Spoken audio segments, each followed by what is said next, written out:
The idea for the setting of today's Skyrim's book clubs comes from Bruna Kari.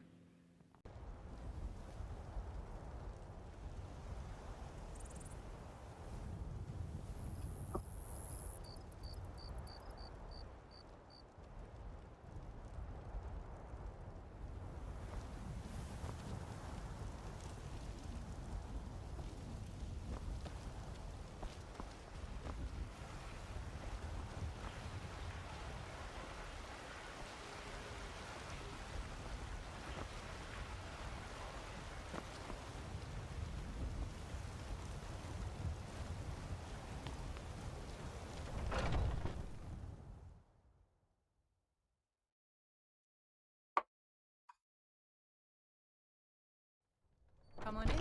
We got warm food, warm drinks, and warm beds.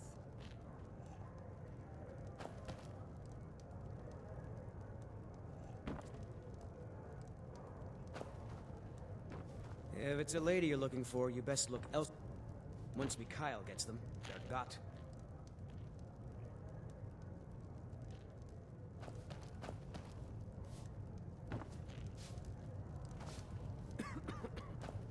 I work for Bellathor at the general goods store.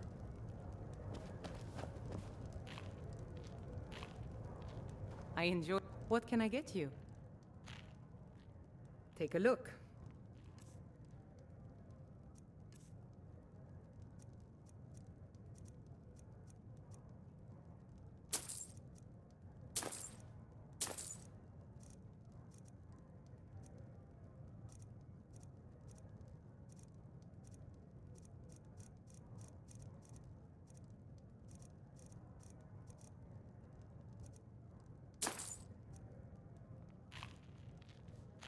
Need anything else? Just let me know.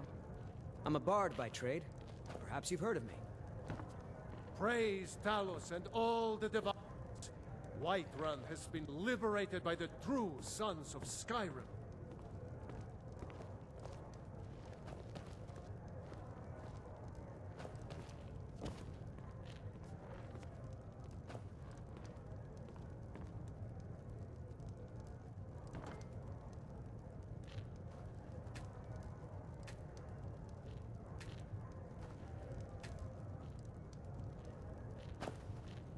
Good to have you by my side, friend. I need reliable people around. You have come. You have come to hear the word of Talos.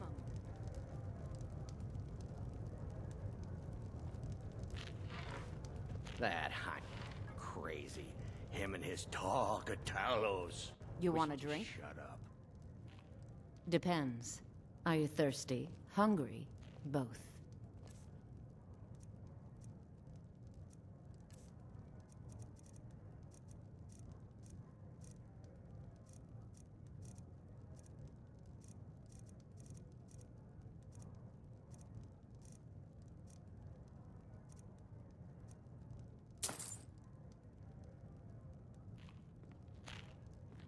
It's been a pleasure.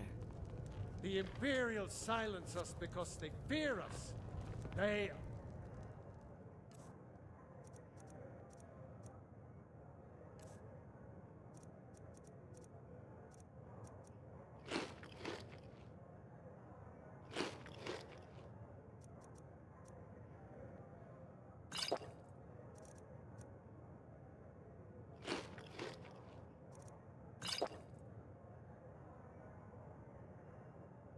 Cowards. Cowards and fools who have forgotten the truth.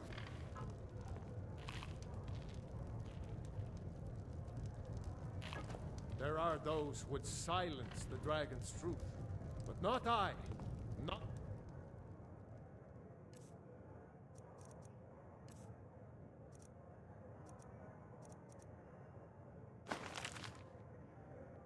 The Red Kitchen Reader by Smokles Kuo.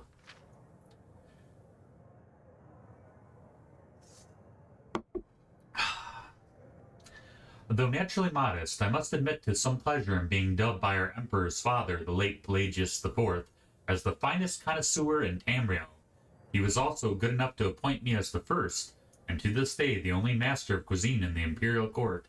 Other emperors, of course, had master chefs and cooks on their staff, but only during the reign of Pelagius was there someone of rarefied taste to plan the menus and select the finest produce to be served at court. His son, Uriel, requested that I continue that position, but I was forced to graciously decline the invitation because of age and poor health. This book, however, is not intended to be an autobiography. I have had a great many adventures in my life as a knight of fine dining, but my intention for this book is much more specific. Many times I've been asked, what is the best thing you ever ate? The answer to that is not a simple one. Much of the pleasure in a great meal is not only in the food, it is in the setting, the company, the mood. Eat an indifferently cooked roast or a simple stew with your one true love, and it is a meal to be remembered. Have an excellent 12-course feast with a dull company, and while feeling slightly ill, and it will be forgotten or remembered with distaste. Sometimes meals are memorable for the experiences that come before them. Fairly recently in northern Skyrim, I had a bit of bad luck when I was with a group of fishermen observing their technique of capturing a very rare, very delicious fish called Maringar. The fish is found only far from the shore, so it was a week's voyage out beyond civilization. Well, we found our school of Maringar, but as the fishermen began spearing them, the blood in the water attracted a family of drow, who capsized the boat and everyone on it. I managed to save myself, but the fishermen and all of our supplies were lost. Sailing is not, alas, a skill I have picked up over the years, and it took me 3 weeks with no provisions to find my way back to the Kingdom of Solitude. I had managed to catch enough small fish to eat raw, but I was still delirious from hunger and thirst. The first meal I had on shore of Nordic roast boar, jasbay wine, and yes, a fillet of Maringar would have been excellent under any circumstance. Because of the threat of starvation I had faced, it was divine beyond words. Sometimes meals are even memorable for the experiences that follow them. In a tavern at Valence Neste, I was introduced to a simple peasant dish called calape. Delicious little balls of flesh, thick with spices and juice, so savory. I asked the proprietress where they came.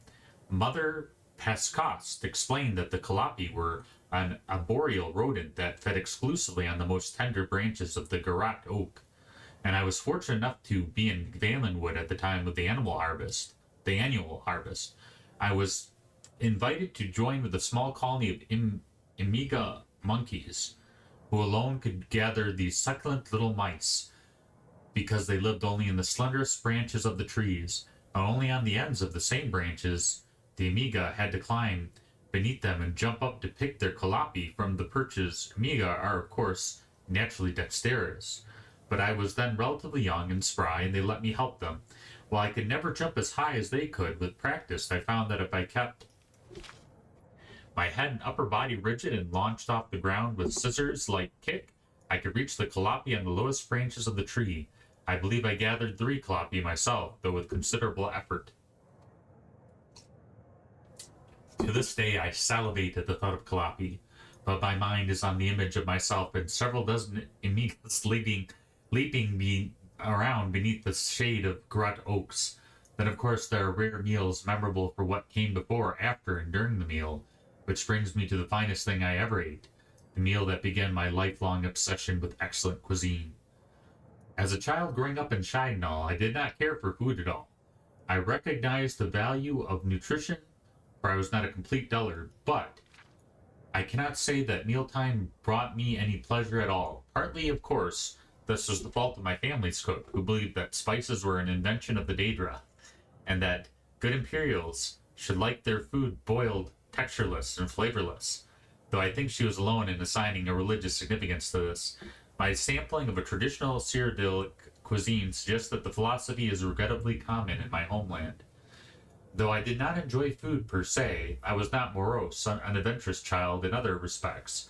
I enjoyed the fights in the arena, of course, and then nothing made me happier than wandering around the streets of my town with my imagination as my only companion. It was on such a fine jaunt on a sunny Friday on mid-year that I made a discovery that changed my heart and life. There were several old abandoned houses down the street from my home, and I often played around them, imagining them to be filled with desperate outlaws or haunted by hundreds of evil spirits. I'd never had the nerve to go inside. In fact, I had not that day seen some other children who had delighted in teasing me in the past. I would never have gone in, but I needed a sanctuary, so I ran into the closest one. The house seemed to be as desolate on the inside as the outside, further proof that no one lived there, and had not for some time. When I heard footsteps, I only could assume the loathsome little urchins I hoped to avoid had followed me in. I escaped to the basement, and from there past a broken-down wall that led to a well. I could hear the footsteps above, and I decided that I was still loath to confront my tormentors. Knocking aside the rusty locks in the well, I slipped down below. The well was dry, and I discovered it was far from empty. There was a sort of sub-basement to the house. 3 large rooms that were clean, furnished, and evidently not abandoned at all. My senses told me someone was living in the house, after all. Not only my sense of sight, but my sense of smell, for one of the rooms was a large red painted kitchen, and spread out of the coals of the oven was a roast, carved into small morsels, passing a beautiful and appropriate bas-relief of a mother carving a roast for her grateful children. I beheld the kitchen and the wonders within. Like I said, food had never interested me before, but I was transfixed, and even now, as I write this, words fail me in describing the rich aroma that hung in the air. It was like nothing I'd ever smelled in my family's kitchen, and I was unable to stop myself from popping one of the steaming chunks of meat into my mouth. The taste was magical, the flesh tender and sweet.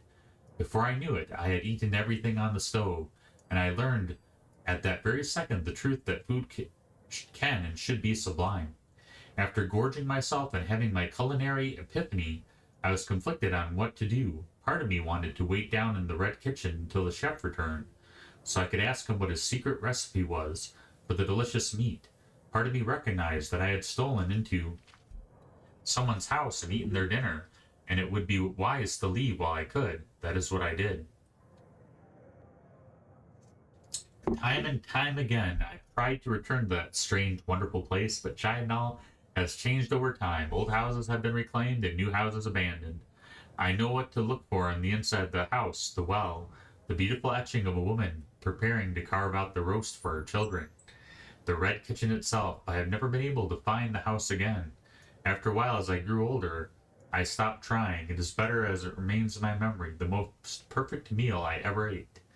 The inspiration for my life that followed all was cooked up together with that fabulous meal right there in the red kitchen. Heimsker, his word will be known.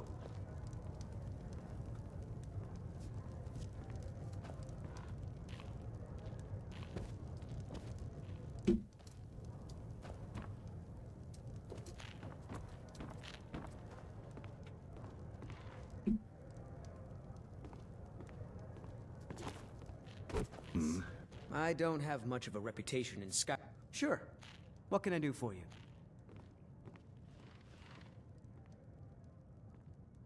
Certainly. It's a fine tune and a good request. This next song goes out to the Dragonborn, the savior of Skyrim.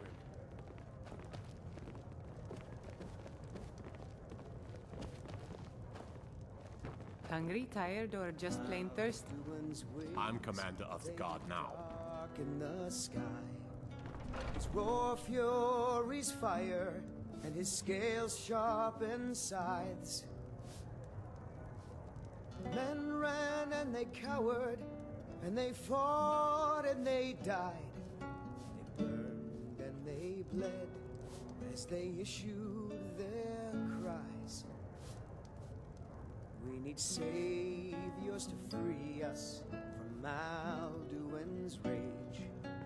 Heroes on the field of this new order wage.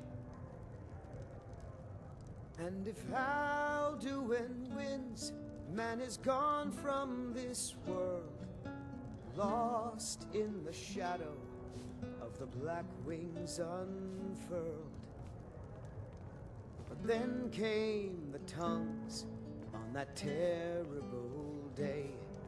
Steadfast as winter, they entered the fray, and all heard the music of Alduin's doom, the sweet song of Skyrim, sky-shattering Thum. And so the tongues freed us from Alduin's rage, gave the gift of the voice, ushered in a new age. If Alduin's eternal, then eternity's done, for his story is over, and the dragons are gone.